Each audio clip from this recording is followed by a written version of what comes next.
Hello बच्चों, तो आज अपन बात कर रहे हैं आर्क की वजह से सेंटर पे मैग्नेटिक फील्ड कितना आता है। देखो, एक आर्क है जिसका आर्क एंगल है थीटा और इसकी रेडियस आर है, इसमें आई करंट फ्लो हो रहा है। अगर मैं इसके सेंटर पे इस आर्क की वजह से मैग्नेटिक फील्ड देखूं तो हमने क्या देखा था कि अगर एक कंप्लीट लूप है बच्चों, तो एंगल कितना बनेगा, थीटा इक्वल टू 2 पाई।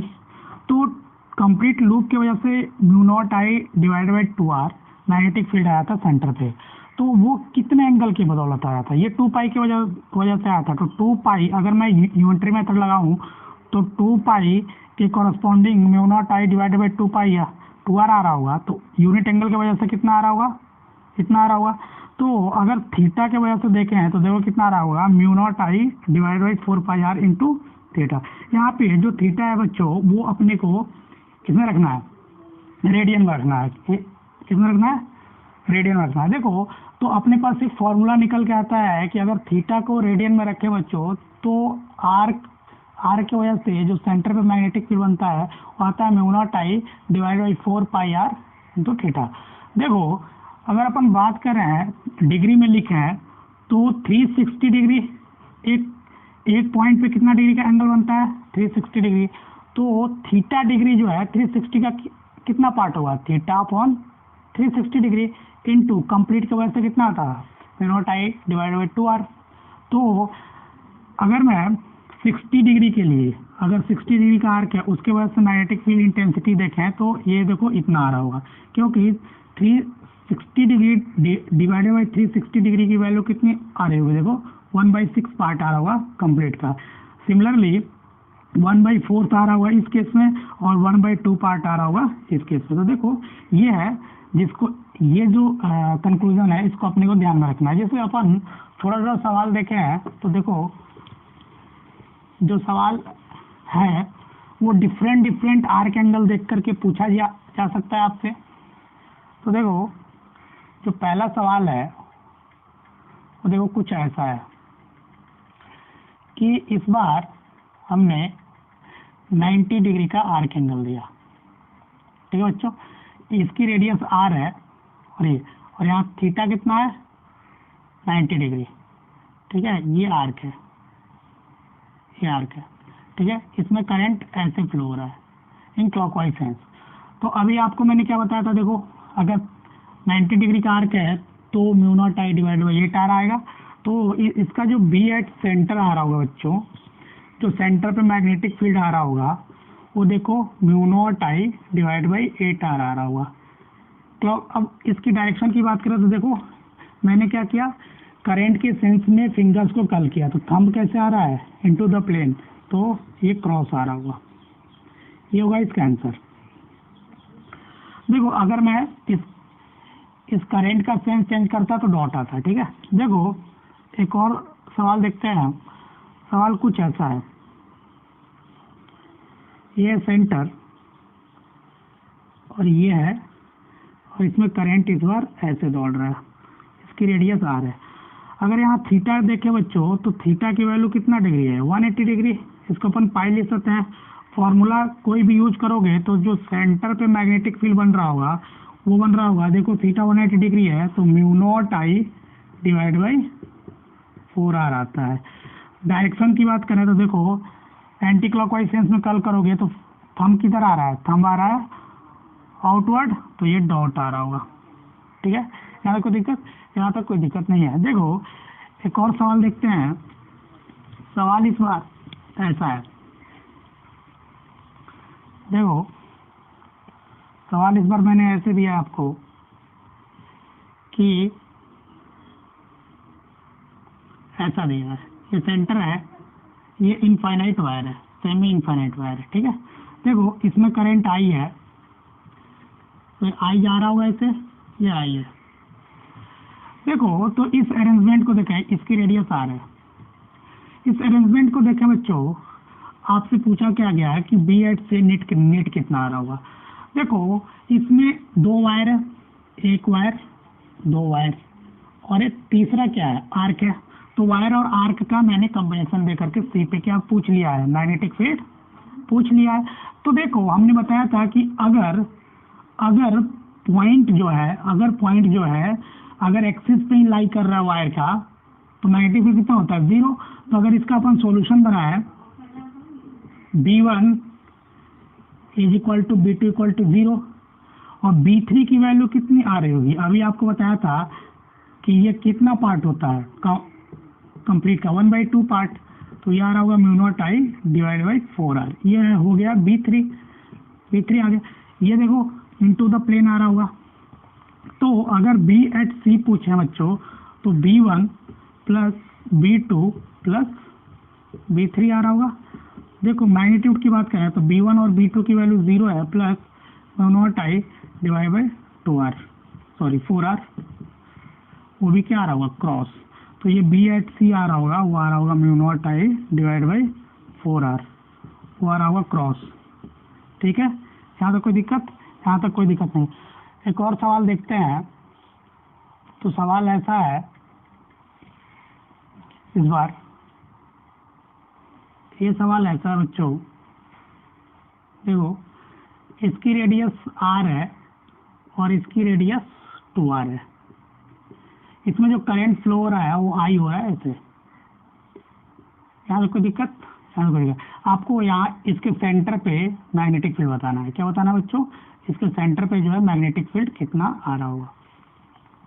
देखो अगर इसको अपन सॉल्व करें तो जो सेंटर पे मैग्नेटिक फील्ड आ रहा होगा, देखो एक कॉम्बिनेशन यहाँ बन रहा है और एक, तो इन दोनों का तो 0, इन दोनों वायर का, तो ये देखो 1 2 3 और 4। तो जो B2 एंड B4 है उसका 0 आ रहा होगा। यहाँ पे कोई दिक्कत? यहाँ पे कोई दिक्कत नहीं है। अगर मैं 1 की बात करूं तो देखो 180 डिग्री बन रहा है, तो इसकी वैल्यू इतनी आ रही होगी, ये भी क्रॉस। और इसका जो B3 की वैल्यू है बच्चों वो आ रही होगी μ0I डिवाइडेड बाई 2R। ठीक है, देखो 2R into 2 times 2R into 1/2। ये देखो कैसे आ रहा होगा, ये डॉट आ रहा होगा। तो जो B3 की वैल्यू आ रही है बच्चों वो देखो कितना आ रहा है, μ0I डिवाइडेड बाई 8R आ रहा है। ये कैसे आ रहा है डॉट।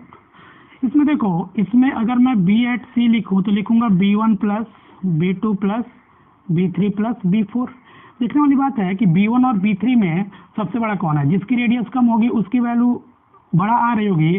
तो B एट C जो आ रहा होगा वो देखो, ये तो वेक्टर एडिशन आ रहा होगा, तो साइन के साथ अगर अपन देखें तो ये μ0I divided by 4R minus μ0I divided by 8R, ये क्रॉस आ रहा होगा ना। इसको जैसे ही आप सॉल्व करोगे तो इसकी वैल्यू जो आ रही होगी वो μ0I डिवाइडेड बाई 8R आ रही होगी। यहाँ तक कोई दिक्कत? ये क्रॉस आ रहा होगा। इसका सॉल्यूशन ये है। देखो एक और सवाल देखते हैं। सवाल ऐसा है, देखना सवाल ऐसा है,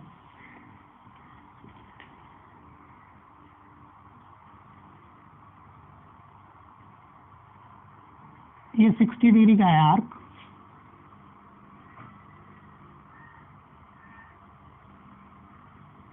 ठीक है, इसमें करंट I दौड़ रहा है ना। देखो यहाँ से यहाँ तक R है रेडियस, यहाँ से यहाँ तक 2R है और जो आउटर रेडियस है वो 3R है। तो बच्चों देखो अपन देखें तो यहाँ एक आर्क, 2 आर्क और 3 आर्क बन रहा है। आपको पूछा क्या है कि इस C पे नेट मैग्नेटिक फील्ड कितना बन रहा होगा इस अरेंजमेंट के चलते। देखो तो अगर अपन C पे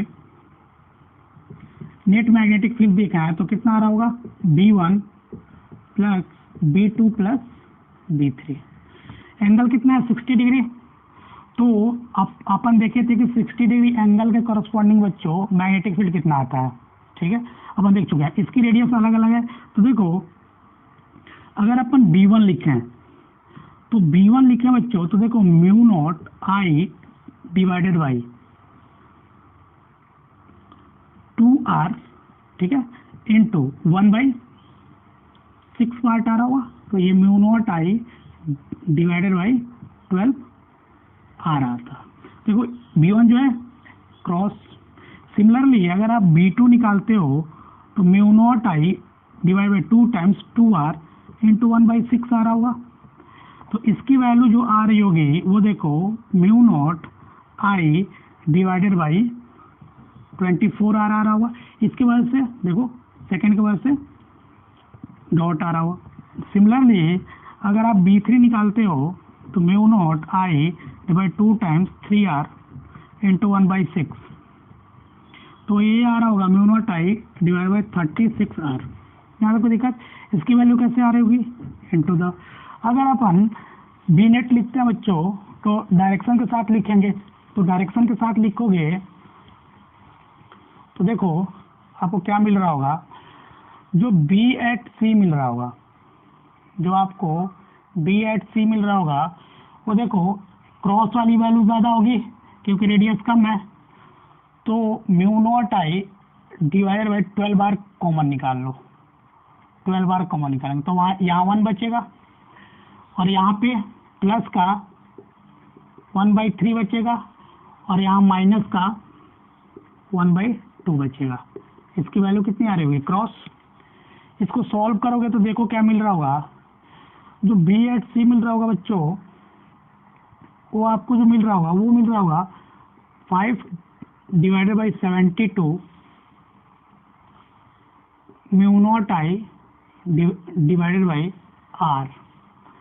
ये आपको क्रॉस मिल रहा होगा। ये आंसर होगा, चेक कर लेना, सिंपल गणित है, इसको सॉल्व कर लोगे। यहाँ तक क्लियर? यहाँ तक क्लियर होगा। तो देखो एक और सवाल देख लेते हैं। सवाल ऐसा है,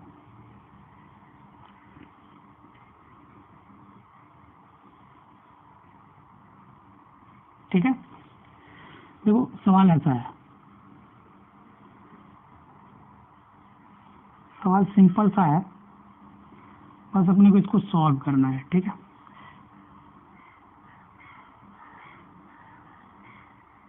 ऐसा सवाल है,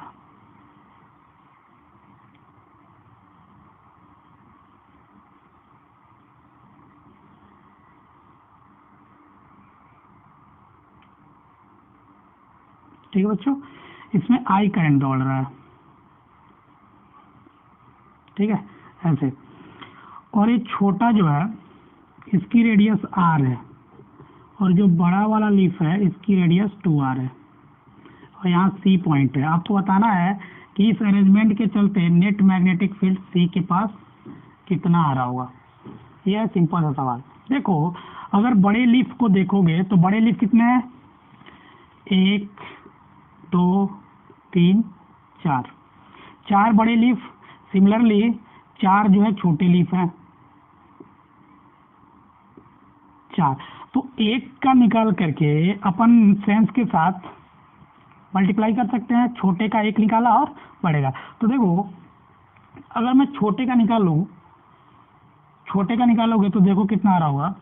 देखो मैग्नेटिक फील्ड का तो सेंस आउटवर्ड द प्लेन आ रहा है, छोटा हो या बड़ा हो दोनों लीफ के चलते। तो मैं क्या करता हूँ, एक बड़े लीफ के चलते निकालता हूँ। बड़े लीफ के चलते निकालोगे देखो तो आपको देखो क्या मिल रहा होगा। बड़े लीफ को मैं B1 बोलता हूँ, ठीक है, B1। तो B1 की जो वैल्यू आ रही होगी वो देखो कितना आ रही है, म्यू नॉट। और जो एंगल बन रहा है देखो, ये जो एंगल बन रहा होगा इसमें कितने 8 लीफ है और एक लीफ जो है, और टोटल एंगल कितना बनता है एक पॉइंट पे 360 डिग्री। तो 360 डिग्री डिवाइडेड बाई अगर आप 8 करते हो तो देखो कितना बन रहा होगा, 1 2 3 4 5 6 7 8। इससे 8 करो तो ये आपको थीटा मिल रहा होगा एक लीफ का, ठीक है। यहाँ तक कोई दिक्कत? यहाँ तक कोई दिक्कत नहीं। तो अगर आप इसको सॉल्व करोगे तो ये जो मिल रहा होगा एक का वो 16 टाइम्स मिल रहा होगा, ठीक है। तो देखो इसको अपन निकालते हैं बड़े वाले का, तो mu not I divide by 16 times 2R, outward एक का, ठीक है। सिमिलरली छोटे वाले का जब निकालूंगा, इसको मैं स्मॉल बोल रहा हूँ, इसको मैं बिगरली बोल रहा हूँ, तो mu not I divide by 16 into R आ रहा होगा। यहाँ तक कोई दिक्कत? यहाँ तक कोई दिक्कत नहीं है। देखो अगर मैं बी एट सी की बात करूँ तो छोटा लीफ कितने हैं, बड़े लीफ कितने हैं, 4, तो 4 टाइम्स में मल्टीप्लाई कर दूंगा 16 इंटू 2r, ठीक है, plus 4 times mu not I divide by 16 into r, ठीक है। एंगल तो कैलकुलेट कर लोगे ना, आसान है, इसको कैलकुलेट कर लेना, 18 दूना 36, 20 डिग्री आ रहा होगा ना, 8 पार्ट हो रहा है, तो सिंपल अपन यहाँ 8 से मल्टीप्लाई कर देंगे, एंगल निकालने की भी जरूरत नहीं है। 360 का कितना पार्ट हो रहा है, 8, तो 8 से मल्टीप्लाई कर देंगे, ठीक है। देखो यहाँ तक कोई दिक्कत, यहाँ तक कोई दिक्कत नहीं है। देखो अगर मैं इसको सॉल्व करें तो इसको सॉल्व करोगे तो देखो कितना आ रहा होगा, इसको सॉल्व करोगे तो मैं डायरेक्ट सॉल्यूशन लिख दे रहा हूँ। इसको आप सॉल्व कर रहे होगे तो आंसर आ रहा होगा 3/2 mu naught I divide by 4r, ये आ रहा होगा।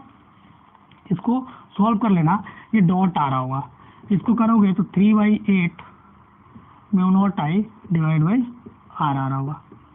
ये सिंपल सवाल था, इसको आप समझ गए होगे। जो डायरेक्शन आ रहा होगा वो outward the plane of the board आ रहा होगा।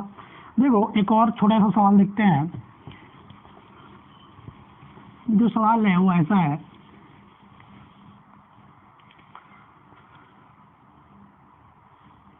जो सवाल है वो ऐसा है, इस बार एक्स एक्सिस, वाई एक्सिस और जेड एक्सिस, एक वायर ऐसा है और एक लूप ऐसा है, ठीक है, एक लूप ऐसा है, इसमें करंट आई जा रहा है ना, और ये आर है, ठीक है बच्चों। यहाँ पे एक पॉइंट है सी, आपको बताना है बी एट सी कितना आ रहा होगा। ये छोटा सवाल है। अगर इसमें आई करंट दौड़ रहा है बच्चों, इसको मैं मानता हूँ फर्स्ट अरेंजमेंट, इसको सेकंड, तो बी एट सी जो आ रहा होगा नेट, वो फर्स्ट और सेकंड दोनों की वजह से आ रहा होगा। तो अगर इसका अपन सॉल्यूशन देखें तो बी एट सी जो आ रहा होगा वो दोनों के चलते आ रहा होगा, दोनों के चलते आ रहा होगा ना बच्चों, ठीक है। तो देखो ये जो वायर है फर्स्ट अरेंजमेंट, ये किस प्लेन में है, वाई जेड प्लेन में, तो वाई जेड प्लेन में है, देखो ये इस प्लेन में है ना, तो इस प्लेन में तो ऐसे करूंगा तो मैग्नेटिक फील्ड इस वायर की वजह से माइनस आई कैप में आ रहा होगा, किधर आ रहा होगा, माइनस आई कैप, और इसके वजह से देखो, इसके वजह से इंटू, तो माइनस के कैप में आ रहा होगा, माइनस के कैप में आ रहा होगा, मतलब into the plane of the board आ रहा होगा। तो अगर B1 लिखे बच्चों तो देखो, ये देखो सेमी इनफाइनाइट वायर का केस है, तो mu not I divided by 4πr minus i cap, plus B2 को लिखोगे तो mu not I divided by, ये कितना पार्ट होगा, चौथाई पार्ट ना, ये माइनस के कैप। यहाँ तक कोई दिक्कत नहीं है ना। तो देखो अगर इसका मैग्नीट्यूड कैलकुलेट करोगे तो दोनों, ये देखो ये दोनों जो वेक्टर हैं वो एक दूसरे से 90 डिग्री पे हैं, तो इसको आप कैलकुलेट करोगे तो देखो ये आपको ये फाइनली सॉल्यूशन मिल रहा होगा। इसका मैग्नीट्यूड कैलकुलेट करते हो तो चेक कर लेना, इसकी वैल्यू ये मिल रही होगी, ठीक है, एक बार चेक कर लेना इसका सॉल्यूशन, ये है उसका मैग्नीट्यूड। देखो आपको कुछ मैं सवाल दे रहा हूँ, इस सवाल को ट्राई करना है, हालांकि मैं इसका आंसर दे दूंगा आपको। सवाल ऐसा है कि find the magnetic field, find the magnetic field at O point. जो पहला अरेंजमेंट है बच्चों वो ऐसा है, ठीक है, पहला जो अरेंजमेंट है वो ऐसा है, इसमें आई करंट और इनफाइनाइट वायर है, ठीक है, इसकी रेडियस आर, इसका पॉइंट है ओ, ठीक है बच्चों। यहाँ तो कोई दिक्कत, यहाँ तो कोई दिक्कत नहीं। इसका जो आंसर आ रहा होगा बच्चों, इसको चेक कर लेना, इसका जो आंसर आ रहा होगा वो आ रहा होगा, इसका जो आंसर आ रहा होगा वो मैं आपको लिख दे रहा हूँ, mu not I divide by 2 pi are plus mu not I divided by 4 are. इसका जो डायरेक्शन होगा वो क्रॉस होगा, ठीक है। सॉल्यूशन मैच कर लेना। देखो उसके बाद एक और सवाल है, सवाल ऐसा है, सवाल ऐसा है कुछ, एक सर्किल है यहाँ, ठीक है, आर है, इनफाइनाइट वायर है, सेमी इनफाइनाइट वायर, इसमें करंट ऐसे दौड़ रहा है, ठीक है बच्चों। इसकी रेडियस कितनी है, वो आर है। आपको बताना है यहाँ एक पॉइंट है ओ, यहाँ पे नेट मैग्नेटिक फील्ड कितना आ रहा होगा, ठीक है। इसका सॉल्यूशन जो है वो है mu not I divided by 2r minus mu not I divided by 2 pi r, एक क्रॉस, ठीक है। ये इसका आंसर आ रहा होगा। चलो एक और सवाल देखते हैं। ये सवाल ऐसा है, देखो ये जो 3rd नंबर सवाल है वो ऐसा है बच्चों,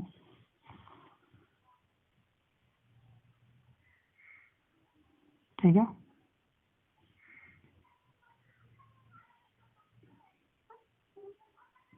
यहाँ इस तरह का सवाल है,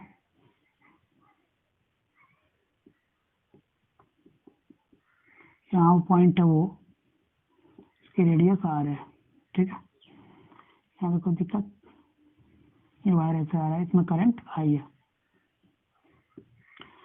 ठीक है। आपको बी एट ओ बताना है। इसको निकालोगे तो जो आंसर आ रहा होगा वो पॉइंट पे मैग्नेटिक फील्ड का वो आ रहा होगा mu not I divided by 4 pi are plus का आ रहा होगा, ठीक है, प्लस का mu not I divide by 4 are. इसका जो डायरेक्शन आ रहा होगा बच्चों वो कैसे आ रहा होगा, डॉट आ रहा होगा। यहाँ कोई दिक्कत, यहाँ तो कोई दिक्कत नहीं है। देखो कुछ और सवाल है, इन सवाल को ट्राई कर लेना। ये सिंपल सवाल है, बस अपने को क्या करना है कि नेट मैग्नेटिक फील्ड ओ पे निकालना है, लेकिन वेक्टर एडिशन करते हुए। क्या करते हुए बच्चों, वेक्टर एडिशन करते हुए आपको इसको कैलकुलेट करना है। देखो जो अगला सवाल है वो ऐसा है,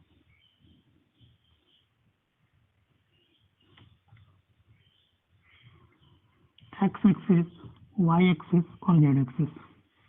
कोई दिक्कत,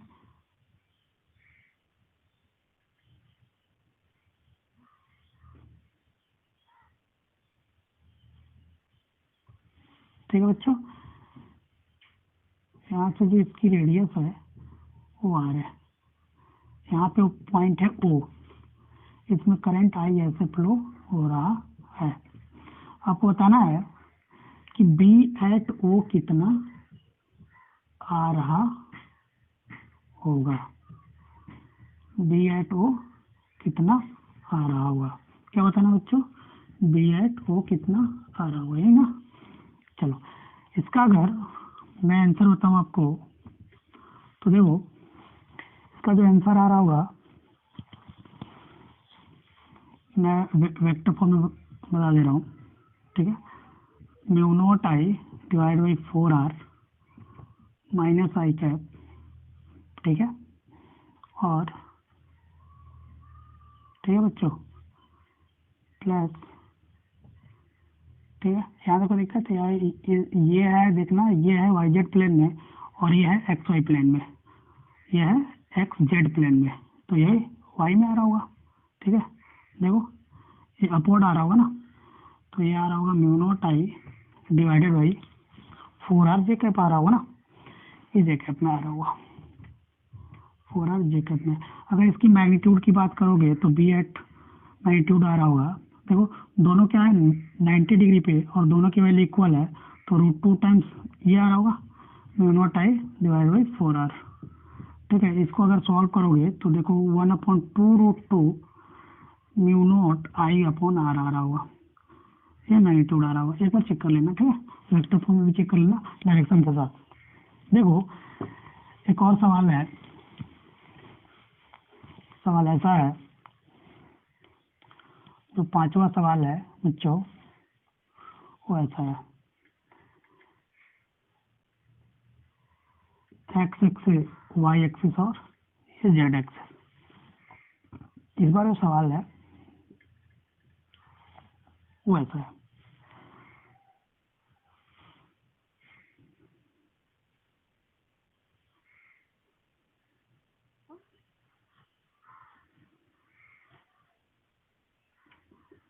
इसमें आई करंट फ्लो हो रहा है, ऐसा ये आ रहा है। ठीक है बच्चों, यहाँ पे कोई दिक्कत, ये वो पॉइंट है।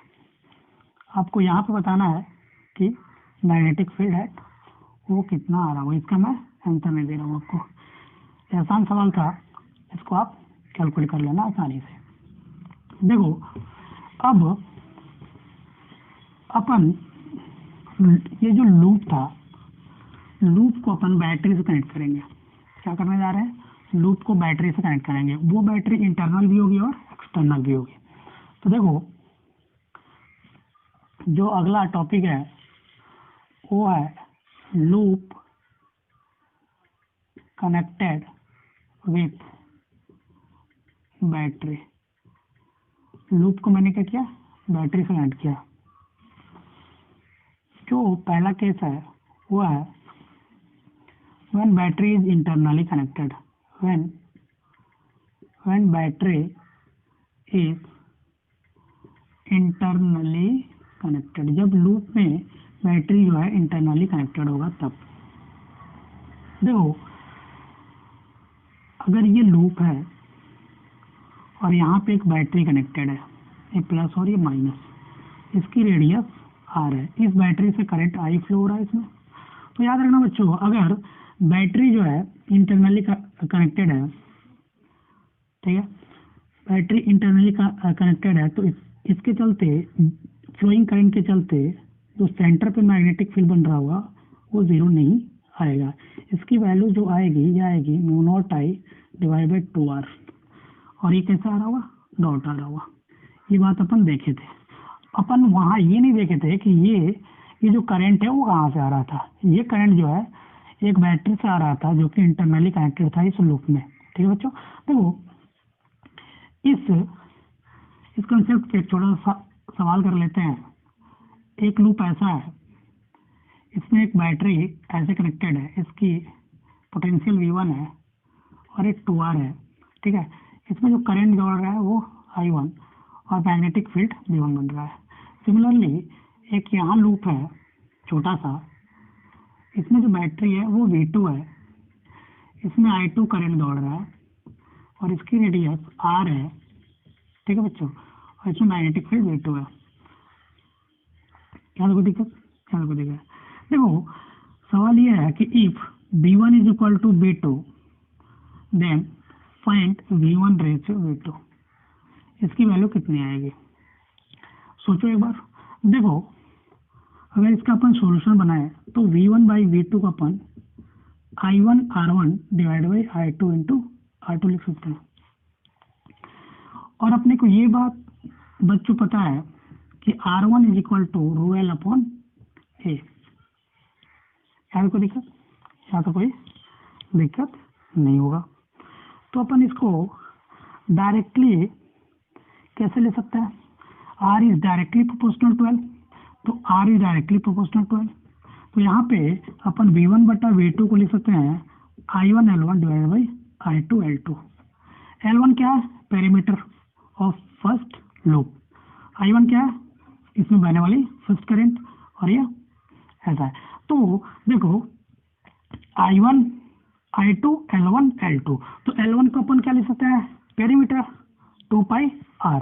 और देखो चूंकि B1 B2 बराबर है तो B is directly proportional to क्या आया था, देखो देखो अगर इसके चलते अपन B लिखे थे तो B लिखे थे mu naught I divide by 2R, ठीक है, ये लिखे थे। तो अपन I1 को देखें तो I को दिखे तो B इंटू आर के बराबर आ रहा है, तो B इंटू आर। तो अगर मैं I1 लिखूं बच्चों तो I1 को लिखूंगा B1 R1 और I2 को लिखूंगा B2 R2। यहाँ डाल दो तो V1 बटा V2 को अपन लिखेंगे B1 R1 L1 divide by B2 R2 L2। चलो B1 और B2 तो बराबर दिया हुआ है तो यहाँ से कैंसिल हो गया, बचा क्या R1 R2। तो फर्स्ट का रेडियस कितना है 2R, सेकेंड का R, चलो L1 क्या है 2 पाई 2R 2 पाई स्मॉल r, यहाँ से ये गया, यहाँ से r गया। तो V1 बटा V2 की जो वैल्यू आ रही है वो 4 के बराबर आ रही है। कितना आ रही है बच्चों, V1 बटा V2 की जो वैल्यू आ रही है वो 4 के बराबर आ रही है। यहाँ तो कोई दिक्कत, यहाँ तो कोई दिक्कत नहीं है। देखो जो अपन अगला केस देख रहे हैं वो केस 2, वो है बच्चों केस 2। ये जो केस है वो यह है when battery is externally connected, when battery is externally connected, जब बैटरी जो है एक्सटर्नली कनेक्टेड है तब। इसमें जो फर्स्ट केस ले रहे हैं वो ले रहा है यूनिफॉर्म वायर का, क्या ले रहा है यूनिफॉर्म वायर का। ये लूप है बच्चों, ठीक है, मैंने यहाँ एक्सटर्नली एक बैटरी कनेक्ट कर रखा, ये वी। इसमें मान लो कि करंट आई आ रहा है, जैसे यहाँ पहुँचा तो इधर I1 चला गया और इधर I2 चला गया बच्चों। यहाँ पे इसका सेंटर है तो मैंने इससे मिलाया, ये मान लो θ2 है और ये θ1 है, इसमें करंट, ठीक है बच्चों। इसका मान लो रेजिस्टेंस R1 है, इसका रेजिस्टेंस R2 है। देखो अगर अपन यहाँ नेट मैग्नेटिक फील्ड लिखना चाहें, इस केस में अगर अपन नेट मैग्नेटिक फील्ड लिखना चाहें बच्चों तो अपने को I1 और I2 में कौन बड़ा है ये अपने को बात पता रहना चाहिए। देखो तो ये यूनिफॉर्म वायर है, क्या है यूनिफॉर्म वायर है, तो अपन इसके चलते मैग्नेटिक फील्ड V1 लिख रहा हूँ और इस I2 की वजह से B2 लिख रहा हूँ। इसके वजह से देखो क्रॉस आ रहा होगा और इसके वजह से डॉट आ रहा होगा। चलो अगर मैं मैग्नीट्यूड लिखूं B1 और B2 किसी आर्क थीटा के लिए तो अपने को फॉर्मूला पता है बच्चों। फॉर्मूला क्या है, देखो मैं थीटा को डिग्री में लिख रहा हूँ, ठीक है। देखो अपन देखें तो B1 can be written like that, B1 is equal to mu naught I1 divided by 2R θ1 by 360 degree, ये फर्स्ट इक्वेशन।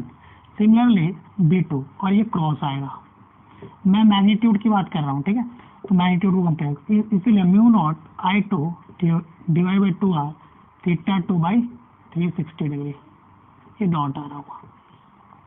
यहाँ देखो दिक्कत, अगर मैं B1 डिवाइडेड बाई B2 करूँ बच्चों तो देखो I1 θ1 डिवाइड बाई I2 θ2 मिल रहा होगा। अपने को ये बात पता है कि थीटा जो होता है लेंथ अपॉन आर होता है, याद दिक्कत, क्योंकि आर सेम है तो आप इसको लिख सकते हो L1, इसको L2 लिख सकते हो। मैं इसको L2 बोलाऊँ ना, ये जो लेंथ है वो उसको L2 बोलाऊँ और ये जो लेंथ है यहाँ से यहाँ तक उसको मैं L1 बोलाऊँ। यहाँ कोई दिक्कत, यहाँ तक कोई दिक्कत नहीं हुआ। अपने को ये भी बात पता है बच्चों कि आई का जो डिवीजन होता है वो इनवर्सली प्रोपोर्शनल टू रेजिस्टेंस होता है। क्या होता है, रेजिस्टेंस होता है। तो रेजिस्टेंस की वैल्यू कितनी थी, रो एल अपॉन ये चला गया, ये सेम है, तो आई जो बढ़ रहा होगा वो इनवर्सली प्रोपोर्शनल टू लेंथ बढ़ रहा होगा। तो अगर अपन I1 बाई I2 करें तो यहाँ लिखूंगा L2 बाई L1, यहाँ को देखा, चलो यहाँ डालो, इस इक्वेशन में जैसे मैं डालूंगा तो b1 बटा b2 is equal to L2 by L1 into L1 by L2। ये कैंसिल, इसकी वैल्यू 1 बना है, मतलब इस केस में जो b1 है वो b2 के बराबर आ रहा है। अगर आप C पे b नेट देखोगे तो b at C is equal to b1 minus b2 is equal to 0। तो देखो, इससे हमें ये पता चलता है कि अगर एक बैटरी एक्सटर्नली कनेक्टेड है किसी यूनिफॉर्म वायर से, तो किसी भी एंगल से कनेक्टेड हो, नेट मैग्नेटिक फील्ड यहाँ पे 0 होगा अगर करंट सिमेट्रिकली डिवाइड हो रहा होगा तब। यहाँ तो कोई दिक्कत, यहाँ तो कोई दिक्कत नहीं है। देखो, तो यहाँ नोट लिख लो कि अगर करंट सिमेट्रिकली डिवाइड हो रहा है, नोट में क्या लिखना बच्चों, ये लिखना है, नोट लिखो, नोट में ये लिखना है व्हेन करंट, लिख लो, when current divides in any symmetrical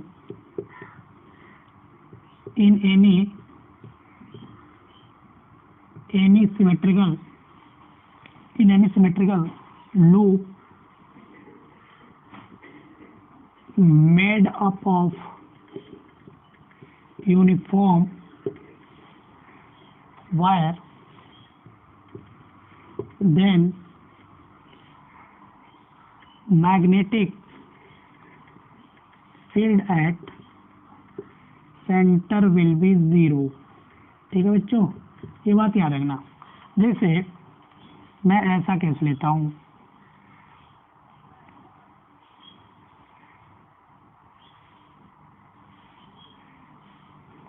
मान लो यहाँ से I करंट आया और यहाँ I करंट निकल गया, यहाँ पे एक पॉइंट है O, I1 और I2, यहाँ B एट O जो होगा वो 0 आएगा। सिमिलरली एक मैं ऐसा अरेंजमेंट बनाता हूँ, यहाँ करंट I और यहाँ से निकल गया, यहाँ वो पॉइंट है, तो यहाँ भी मैग्नेटिक फील्ड 0 आ रहा होगा।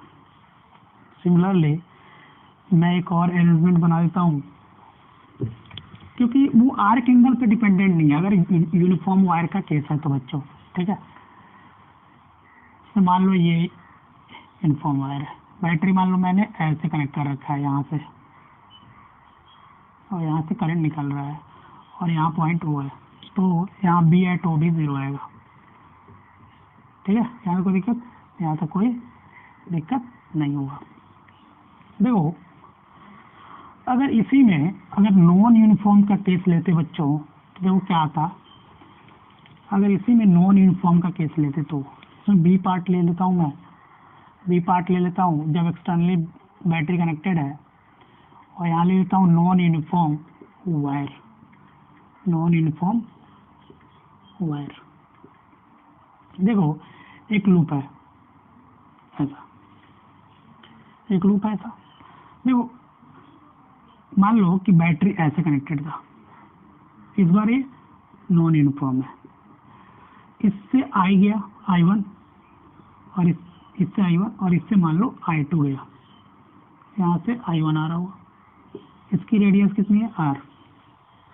देखो अगर इस C पे मैग्नेटिक फील्ड देखा बच्चों, तो एक इस I1 की वजह से होगा और इस I2 की वजह से होगा।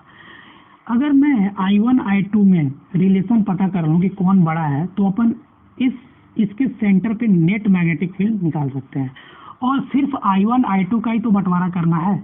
और अपने को ये बात पता है कि जो बंटवारा होता है वो इनवर्स रेशियो ऑफ R में होता है। क्यों? क्योंकि अपन देखें तो अगर ये V वोल्टेज से कनेक्टेड था बच्चों, तो ये जो वायर होगा, ये जो फर्स्ट वायर है और ये सेकंड वायर है, ये पैरेलल कॉम्बिनेशन में जुड़ा हुआ है। तो पैरेलल कॉम्बिनेशन में I का जो डिवीजन होता है वो इनवर्सली प्रोपोर्शनल टू तो R। तो I1 को लिख सकते हैं R2 divided by R1 plus R2 into net current जो कि I फ्लो हो रहा है। ये जो फर्स्ट वायर है इसका रेजिस्टेंस मैंने R1 माना है और सेकेंड का R2 माना है रेजिस्टेंस। सिमिलरली I2 का डिवीजन हो रहा होगा R1 divide by R1 plus R2 into net current flowing through the external battery. ये आ रहा होगा। देखो अगर अपन I को बांटे तो अपन देखे थे कि I का बंटवारा जो होगा बच्चों वो इन्वर्सली प्रोपोर्शनल टू R होगा और रेजिस्टेंस जो होता है वो क्या होता है रो L अपॉन A। इसको अपन लिख सकते हैं A upon rho into L।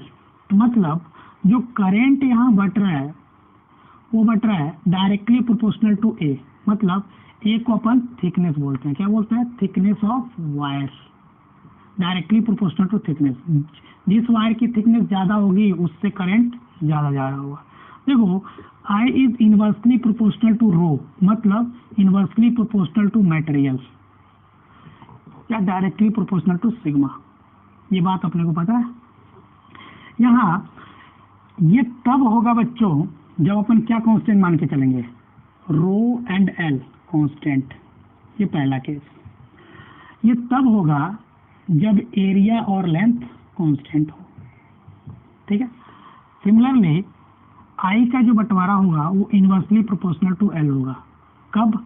जब थिकनेस मतलब एरिया और मटेरियल सेम हो। यहाँ तक कोई दिक्कत? यहाँ तक कोई दिक्कत नहीं होगा। देखो तो अगर एक छोटा सा सवाल देखें बच्चों, सवाल के तौर पे इसको देख लेते हैं। सवाल ये है कि एक वायर है ऐसा, ठीक है, यहाँ से करंट I आ रहा है, I निकला एक्सटर्नल बैटरी से। ये जो है कॉपर का बना हुआ है और ये जो है एल्युमिनियम का बना हुआ है। यहाँ देखो दिक्कत, यहाँ देखो यहाँ से I1 जा रहा है और यहाँ I2 जा रहा है। इस C पे आपको BC बताना है, नेट कितना आ रहा होगा।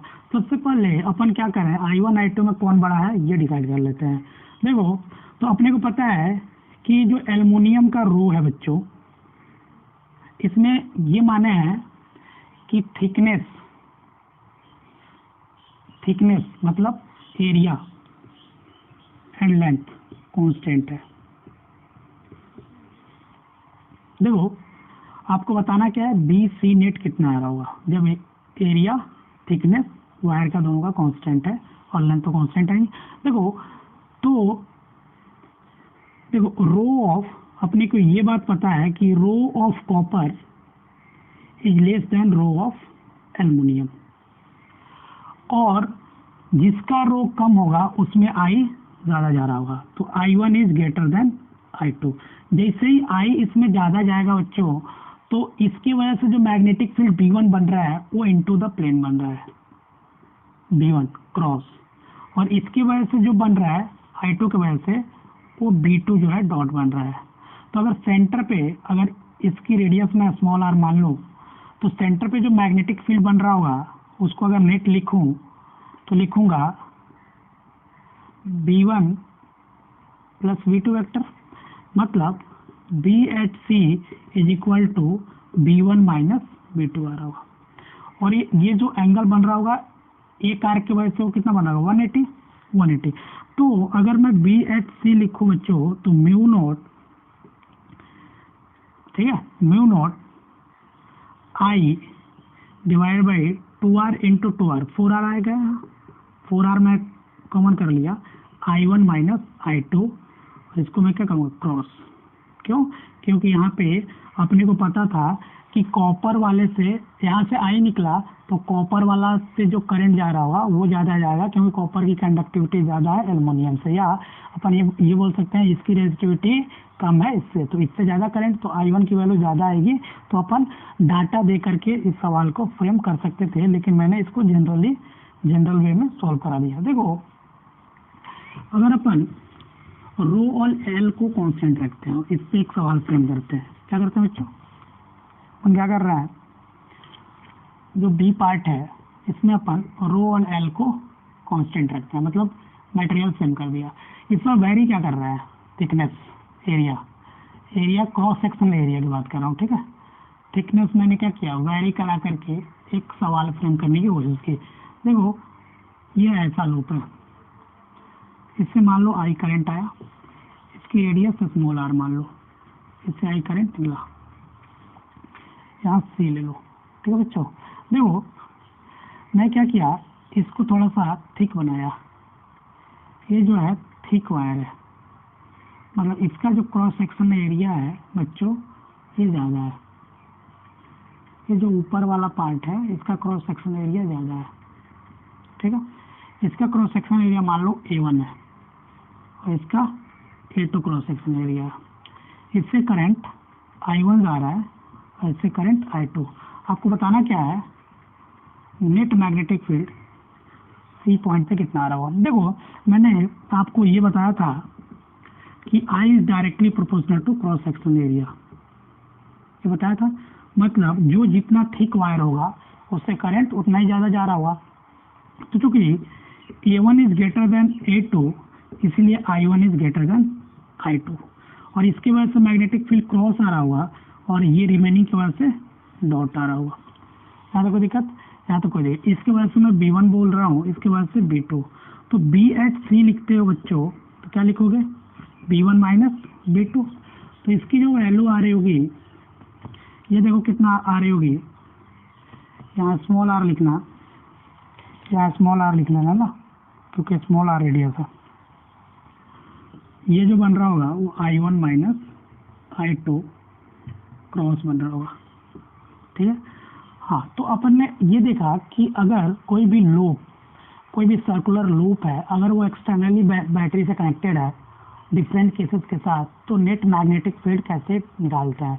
इसका मेन मोटो क्या है बच्चों, अगर आपको किसी पर्टिकुलर रीजन से जाने वाला करंट की वैल्यू पता है, कौन सा करंट का कंपैरिजन पता है, कौन सा करंट ज़्यादा है, तो उस बिहाफ पे आप यहाँ पे नेट मैग्नेटिक फील्ड का डायरेक्शन निकाल सकते हो और मैग्नीट्यूड भी कैलकुलेट कर सकते हो। तो ये केस था बच्चों कि when any loop is externally connected with battery.